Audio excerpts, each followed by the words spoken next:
It was Labor's night in New South Wales, so I spoke a little earlier to the state president of New South Wales Labor, the Federal Communications Minister, Michelle Rowland. Michelle Rowland, thanks for your time. Congratulations on the result. When you became president of the New South Wales Labor Party, I guess you would have dreamed of this, but this outcome is quite extraordinary. It is extraordinary, and it's a testament to the hard work over the past few years by the ALP head office, so ably led by Bob Nanva, Dom Offner and George Simon, who put together an excellent team who had some deep thinking about how they would approach this election, particularly considering that Chris Minns actually hasn't been Labor leader for even 2 years. But I think it's a testament to their skill, to their strategy, but also to the union movement led by Mark Morey, but to all the volunteers and all the individuals who were leading those key seat campaigns. These are people who came off federal campaigns and who literally went straight on to state ones.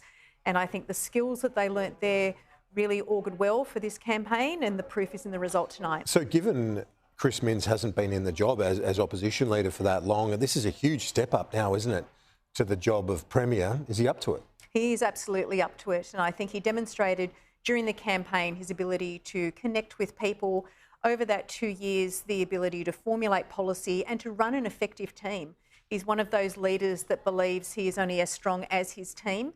And I think that, again, this will serve him well, being a first-time Premier, but I think he will be a great Premier in the traditions of Neville Wran and also Bob Carr, who, of course, are the only two other Labor leaders to come from opposition to win since the Second World War. When you look at the result, it's a clear win, very much a chance of majority. What do you put it down to? What were the key issues in what was a presidential campaign? So Chris Minns himself has to take a lot of that credit. You're right. I think it was quite a presidential campaign, although, of course, local factors do play into every result. But in a lot of these key seats, there were, in fact, vacated. There was no sitting member. And really, in many cases, there were two unknowns. So the macro campaign became very important. I think Chris Minns distinguished himself as someone who was focused on immediate cost of living relief. He's someone who was focused on education, the future, and really about making life a bit better. And I think the campaign said it all. We need a fresh start. Do you really think that this Liberal government's best days are ahead of them, was the question that he asked. And I think that people answered that resoundingly today. The Labor Party now has every state and territory of the mainland, federal government as well. But it does inevitably create some challenges when you have COAG, the National Cabinet and so on, and the states want their issues front and centre. So that's going to be something the Prime Minister's going to have to navigate now. Absolutely, but I think equally it becomes difficult when you have a number of states who don't want to be cooperative. And let's also take a reality check. We have had a lot of cooperation through the states, particularly through the last couple of years. But certainly the Prime Minister is mindful of this. I'm pretty sure Chris Minns as Premier will be mindful of this as well, that there can't be that tendency to have a breakdown in negotiations or otherwise have a situation where Labor states, do they all expect the same thing? I think they will all be arguing for their individual states' needs. And I know that Chris Minns will approach this in a very mature, very pragmatic way, just as the Prime Minister does. So I think that the future of the Commonwealth is in really good hands with all these mainland states in Labor's hands at the moment. But it is not lost on anyone that power is fleeting as well. You need to use it wisely.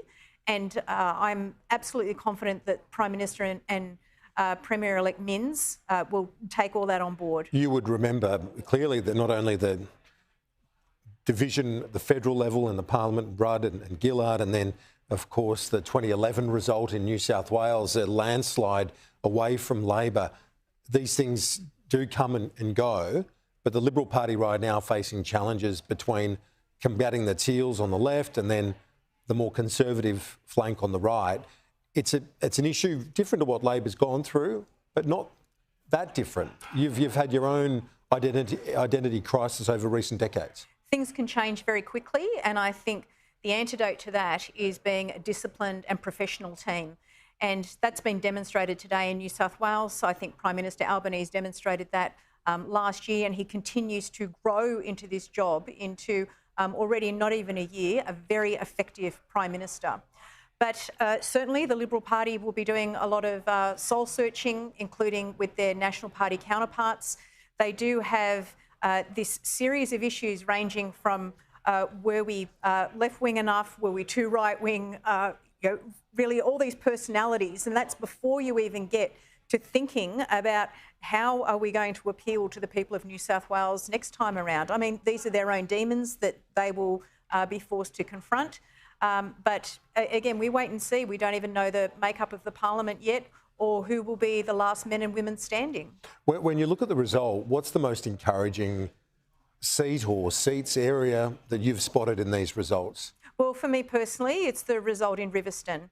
And I think that demonstrated a team between myself and Warren Kirby, our excellent candidate who will be the new member for Riverstone, someone who came into the candidacy with a lot of background experience in small business, but also as part of his community, and being able to connect with our local community to respond to their needs and to understand when you have these growth areas, you need to really be thinking about the future. So I think it's the fact that we constructed a narrative that was, again, based on fact, that we wanted to have a solid base for the future. We prosecuted this. I campaigned very closely with him. This was his victory. It was our volunteers' victory tonight. But I think it demonstrates to the people of New South Wales that when you have a productive relationship at a state and federal level, you can really achieve results that make a difference. Michelle Rowland, New South Wales Labor Party President, Federal Cabinet Minister, thanks for being a part of our panel last night, for backing up again this morning. I appreciate it. Thanks. Pleasure.